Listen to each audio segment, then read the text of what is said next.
Sonia Oviedo nos va a recitar el siguiente poema. El poema se llama No caben más esperas y la autora es Maripaz Cerrajón. No caben más esperas, más treguas al destino. Hoy decido poner final a nuestra historia y volver a empezar yo sola mi camino.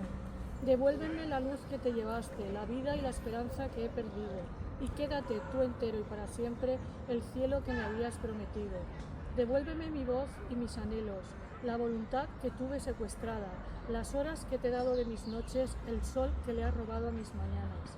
No caben más esperas, más engaños, que ya tengo la espera desgastada.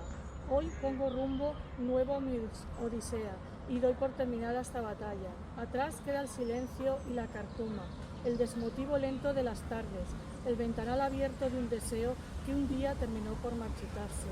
Mañana no habrá duda en mi cuaderno, ni miedo ni nostalgia en mi mirada, pues tú serás ya parte del pasado que quedará enterrado entre la nada. Gracias.